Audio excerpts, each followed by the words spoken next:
Character sketch of Silas Marner. Learners, in our previous video, we had a general introduction of the novel and the general summary of the novel.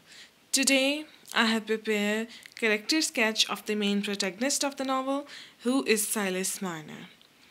This question is appropriate also for attempting as an answer to the paper question.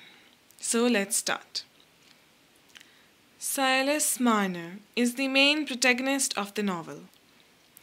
Silas Marner main character है, main hero है novel का. We will start by describing his physical appearance first because it is important in a character sketch that we take a start from the physical appearance of the character.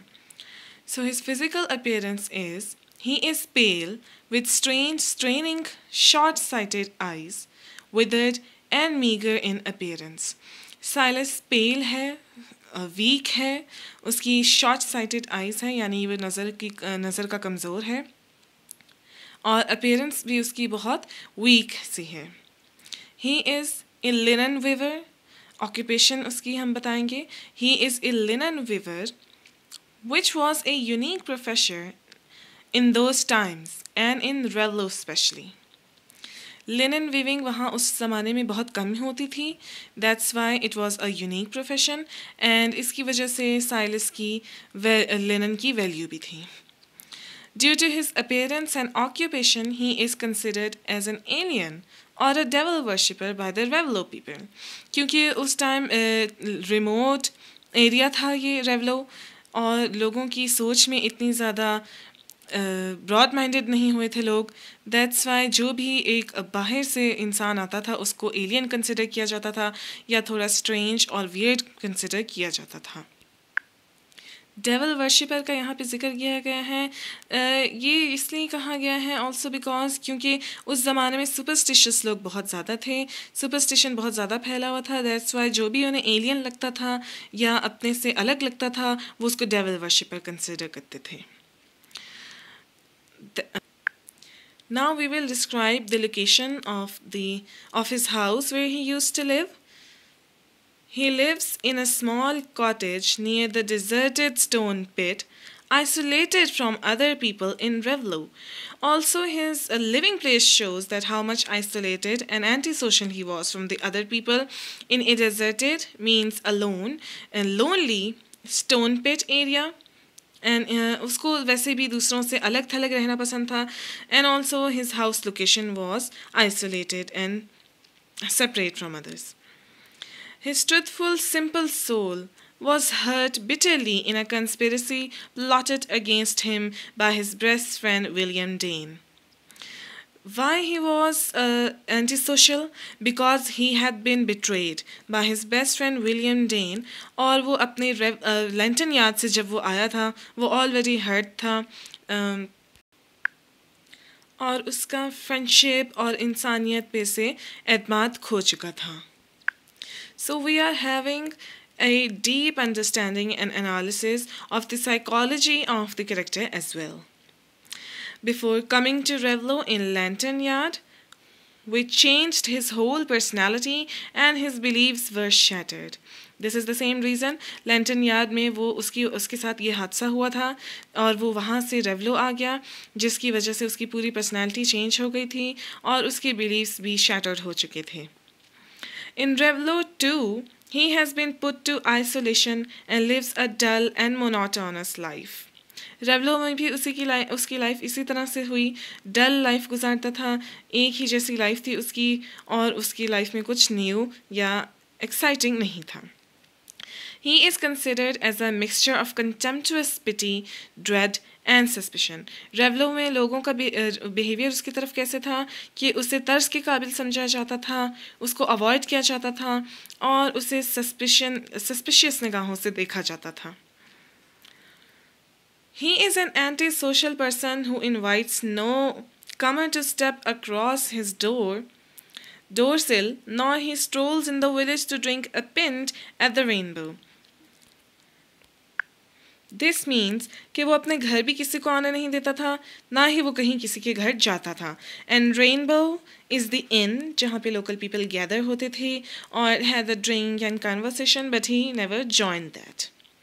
He meets no one except for his calling and to supply himself with necessaries. जब उसे बुलाया जाता था for his linen, जब उसको order दिया जाता था लिनन बनाने का, उसी के लिए वो घर से बाहर निकलता था और जाता था. एंड जो उसे नेसेसरी चीज़ें अपने खाने पीने की या ज़रूरत की चीज़ें चाहिए होती थी, वही लेने के लिए वो अपने घर से बाहर निकलता था. His knowledge of medicinal herbs, inherited from his mother, and his cataleptic fits raises suspicion in the eyes of Revlo people for him. Also क्या और फैक्टर्स थे जो कि उसके बारे में सस्पिशन कॉज करने में और भी ज़्यादा हेल्प करते थे, वो ये थे कि उसे मेडिसिनल हर्ब्स का बहुत ज़्यादा नॉलेज था जो उसने अपनी मदर से सीखा था. तो उस टाइम उस ज़माने के लोगों के लिए ये एक बहुत ही यूनिक बात थी. और एक और बात जो होती उसकी मेडिकल हेल्थ से रिलेटेड वो ये थी कि उसे फिट्स होते थे, कैटालिप्टिक फिट्स होते थे, जिसकी वजह से लोगों ने इसे और भी डेवल से कनेक्टेड करना शुरू कर दिया, because it was a unique thing for the uneducated and remote minded people of Raveloe. Due to his isolation, he has no purpose in the life except to create a horde of guineas. Because he is isolated और वो अकेला रहता है, he has no living person to take care of or has a relation either. तो इसलिए उसका किससे ताल्लुक़ बन जाता है? मनी से. He attaches his heart to money and hoarding means कि उसे जमा करना और पैसे को जमा करने की आदत हो गई थी. So he gave his heart and devotion to his work and money. The light of faith quite put out of him, and his affection made desolate. He had clung with all his forces of nature to his work and money. उसके अंदर faith भी उसका बाकी नहीं रहा था, वो religion से भी दूर हो चुका था और अफेक्शन भी उसके अंदर नहीं रही थी, जिसकी वजह से वो बहुत अकेला हो गया. तो उसने जितनी भी उसके अंदर ख्वाहिशात थी या जो भी उसके लगाव था वो उसने अपने मनी और वर्क के साथ अटैच कर लिया. So he became a greedy and miser person, and his eyes searched only for money. And it was really occasion that he indulged himself in good food only if he gets it in present. इस हद तक उसे money से प्यार हो गया था that he became a miser person. And he never spent it on himself. जब वो बहुत ही कम ऐसा होता था कि जब वो अच्छा खाना भी अपने लिए लेता था, because he used to save money a lot. या फिर से वो प्रेजेंट में एज अ गिफ्ट कोई दे देता था, then he used to enjoy the good food. वैसे वो अपने ऊपर किसी भी किस्म का पैसा नहीं लगाता था. He uses shillings and 6 pences for his expenses, यानी कि बहुत ही कम पैसे वो अपने अखराजात के लिए यूज़ करता था. Despite his antisocial behavior, Silas is at heart a kind and caring person. और हम लोगों ने ये उसके negative traits पहले analyze किए. Now we will analyze his positive traits कि इस हालात के बावजूद भी at heart he was still a kind and caring person. और ये किस चीज़ से साबित होता है? At no part in the novel he does or says something remotely malicious and strange for a miser. He is not even selfish. उसने कभी भी किसी छोटे से इंस्टेंस में भी कुछ बुरा किसी को नहीं कहा और वो सेल्फिश भी नहीं है. His love for money is merely a product of his spiritual desolation, and his hidden capacity for love and sacrifice manifests itself when he takes in and raises Epi. जो हमने उसके नेगेटिव ट्रेट्स डिस्कस किए कि वो money के लिए बहुत ज़्यादा ग्रीडी हो गया था, वो सिर्फ उसकी वजह ये थी कि वो स्पिरिचुअली अकेला हो चुका था, उसे सब ने छोड़ दिया हुआ था. लेकिन उसके अंदर जो हिडन कैपेसिटी थी लव की, वो कब नज़र आई? जब उसने एपी को पालना शुरू किया. He is a simple person who could believe anyone with no distinct character or ideas, as his mind shifted from gem to peddler only because people made his mind about the peddler, and as there was only money on his mind, he was believing everyone. Silas की trait एक ये था उसके अंदर कि उसकी simple mindedness कहाँ से शो होती है कि वो कोई भी उसे जिस तरफ लगाता था वो उस तरफ लग जाता था. ये हमने एक इंस्टेंस यहाँ पे मेंशन किया है कि इस तरह से ये पता चलता है कि जब उसके पैसे चोरी हो गए थे and he was very desperate to find it, और वो बहुत परेशान था, तो लोगों ने तो जब जेम पे इल्ज़ाम आ रहा था कि शायद उसने चोरी किए हैं तो वो फ़ौरन से राज़ी हो गया कि हाँ जेम ने किए हैं, लेकिन जब लोगों ने कहा कि पेडलर ने चोरी किए होंगे तो वो फ़ौरन से इस बात पे उसका माइंड शिफ्ट हो गया कि हाँ पेडलर ने चेंज किए होंगे, बिकॉज वो किसी को अपने उसके कोई क्लियर आइडियाज़ उसके माइंड में ख़ुद के थे ही नहीं, बस वो 24 घंटे मनी के बारे में ही सोची जा रहा था और किसी को कोई भी उसे इस बारे में क्लू दे रहा था तो वो इसको बिलीव कर रहा था. Silas goes through many dark stages in his life, but his pure soul never goes under the darkness of greed or the incidents he faced in his life.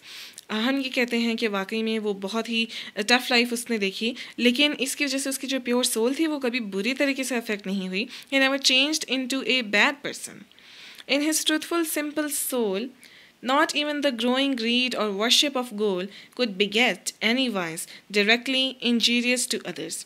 उसकी सोल जो थी वो सिंपल थी, अच्छा इंसान था, कोई भी चीज़ उसके अंदर बुराई ना पैदा कर सकी. Silas is an honest and simple person and does not want to hurt anyone, as when he was considering Jem to be thief, he just wanted the money and not hurt him, and also apologized to him when Jem was discovered innocent. हमने पहले पढ़ा कि वो किसी की भी बात में आ जाता था और वो किसी को भी अपने मनी का थीफ समझ रहा था, बट वो यहाँ पे भी बुरा इंसान नहीं था. वो जो भी थीफ था उसे हर्ट नहीं करना चाहता था. He just wanted his money back, and when he discovered कि जेम थीफ नहीं था तो उसने उसे अपोलोजाइज भी किया. Despite being the title character of the novel, Silas is generally passive. एक और चीज़ हम जो इसके कैरेक्टर में नोट करते हैं वो यही कि बेशक वो टाइटल कैरेक्टर है, मेन कैरेक्टर है नॉवल का, but he is passive, he is not active in many cases. वो हमेशा एक्टेड अपॉन ही हो रहा होता है. Almost all the major events in the novel shows this passivity. कैसे? Silas is blamed for theft of gold in his old town, but instead of proclaiming his innocence, he puts his trust in God to clear his name. पहले क्या कि उसके ऊपर जब इल्ज़ाम लगता है कि उसने चोरी किया है, डीकन का इल डीकन को वॉच करते हुए कॉन्ग्रीगेशन का मनी उसने स्टील किया है, तो उसने इसको अपने लिए एक स्टैंड लेने की बजाय उसने कहा कि गॉड ही उसे सही प्रूव करवाएंगे. Similarly, Dunce's theft of Silas's gold and Appy's appearance on his doorstep, actions which occur despite of his own accord, are the major events that derives the narration forward. और क्या उसकी changes आती हैं life में जो उसने खुद नहीं की बल्कि पैसिवली हुई हैं? ये कि डंसे ने उसके जो पैसे चोरी किए थे, उसके अलावा एपी की अपीयरेंस उसकी लाइफ में भी उसकी अपनी मर्जी से नहीं थी. This was all by the fate you can say or destiny. He was always passive. Silas's passivity is subsequently shifted when he decides to raise Appy. अब यहाँ पे वो कैसे पैसिविटी से हट रहा है और एक्टिव हो रहा है? जब उसने खुद एक्शन लिया कि वो एपी को रेज करेगा, thereby becoming an agent of his eventual salvation. इसकी वजह से उसकी eventual salvation भी हुई, यानी कि ये वजह बनी उसकी कि वो नेक्स्ट लाइफ में भी, आफ्टर लाइफ में भी एक अच्छे तो इंसान के तौर पे ही रहेगा. Silas's outward behavior makes him the focal point of the themes of community, religion, and family that Eliot explores.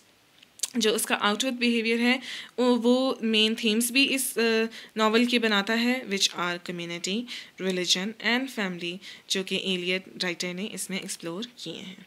As an outcast who eventually became Revelo's most exemplary citizen, Silas serves as a study of relationship between individual and community. और एक और role वो क्या इसमें अदा कर रहा है कि एज एन आउटकास्ट वो पहले आया था लेकिन इवेंचुअली वो एक एग्जाम्पलरी सिटीजन बन रहा है सोसाइटी का. तो ये also serves as a role for the theme of relationship between individual and community. His loss and subsequent rediscovery of faith. Another thing क्या है? Demonstrate the difficulties and solace religious belief can bring. Religion का theme कैसे वो बता रहा है कि पहले उसका लॉस हुआ फेथ में, बट देन रीडिस्कवरी हुई इसकी फेथ की. तो this is an also another factor for the his character is becoming a factor for the religious theme as well. Additionally, the unlikely domestic life he creates with Appy represents the unconventional but powerful portrait of family life. Family life बहुत अच्छे तरीके से इसमें present की गई है कि it is not necessary that conventionally आपकी जो family mind में तस्वर की जाती है with the father and mother and the children, ज़रूरी नहीं है that it is all called the ideal family, बल्कि Appy को जिस तरह से उसने raise किया as a single parent and through which he changed himself, वो represent करती हैं कि एक family life ऐसे भी होती है. He is rewarded due to his truthful and nature and selflessness in the end when Epi chooses to stay with him instead of going with her real and rich father Godfrey Cass, and starts her new life after marriage with Aaron under the shadow of her same old father Silas Marner. उसकी अच्छी nature कहाँ से और भी साबित हो गई जब एपी ने इस बात की दलील दी दैट शी इंस्टेड कि जो उसका रियल फादर है Godfrey Cass is a rich person who can give her any facility, लेकिन वो उसको नहीं मानती बल्कि साइलस को अपना रियल फादर जानती है और उसी के साथ डिसाइड करती है कि she will spend the rest of her life with Silas, and also she marries Aaron and still after marriage lives with her father Silas Marner. Thank you very much. If you like the video, give it a thumbs up and subscribe my channel and watch my other videos as well. Thank you very much.